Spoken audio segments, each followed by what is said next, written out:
In diesem Video lernst du die wichtigste Grundlage des deutschen Satzbaus, nämlich, was ist der Unterschied zwischen einem Neben- und einem Hauptsatz?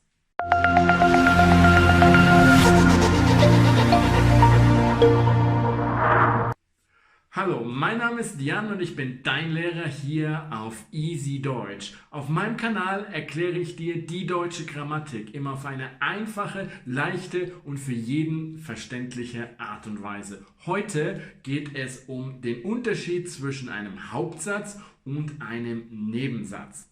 Dieser Unterschied ist extrem wichtig, denn wenn du diesen Unterschied nicht kennst, dann hast du eigentlich gar keine Chance, irgendeinen Satz richtig zu formen in der deutschen Sprache.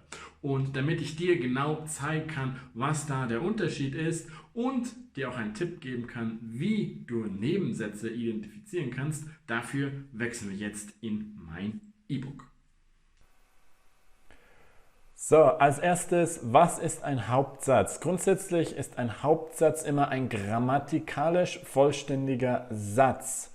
Und dieser Hauptsatz kann auch immer alleine stehen und in der Regel besteht ein Hauptsatz aus einem Subjekt, einem Verb und einem Objekt.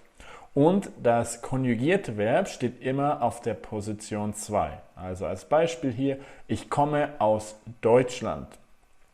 Position 2, hier das blaue ist das Verb kommen, konjugiert komme, steht aus Position 2. Hier ist das Subjekt, das ist das Verb und das hier ist ein Präpositionalobjekt oder eine Präpositionalergänzung. Dementsprechend, das ist komplett. Ich komme aus Deutschland. Hier fehlt keine Information und auch grammatikalisch ist hier alles vollständig.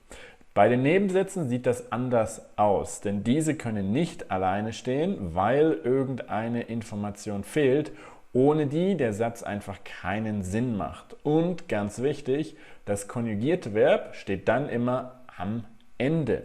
Zum Beispiel, dass ich gestern verloren habe.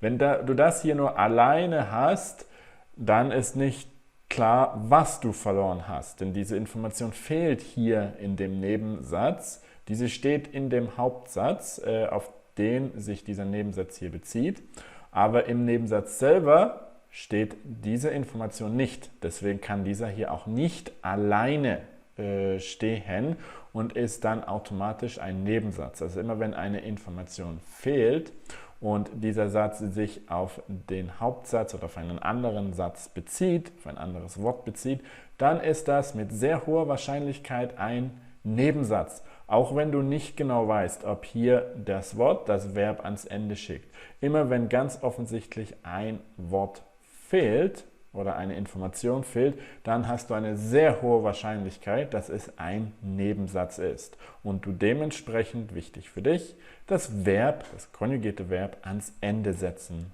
musst. Als kleine Zusammenfassung, im Satzbau ganz allgemein, im Deutschen gibt es zwei Hauptfaktoren, die Einfluss auf den Satzbau haben. Nämlich, wie wichtig ist die Information und ist es ein Haupt- oder ein Nebensatz? So, jetzt solltest du wissen, was der Unterschied zwischen einem Hauptsatz und einem Nebensatz ist. Falls du trotzdem noch Fragen hast, schreib bitte einfach einen Kommentar hier unter dieses Video. Und was jetzt vielleicht noch bei dir offen ist, ist die Frage, was steht eigentlich auf Position 1 und wo ist das Subjekt? Genau diese zwei Themen erkläre ich dir morgen und übermorgen in den nächsten Lektionen. Also vergiss nicht, meinen Kanal zu abonnieren und dann beenden wir gemeinsam deine Grammatikprobleme.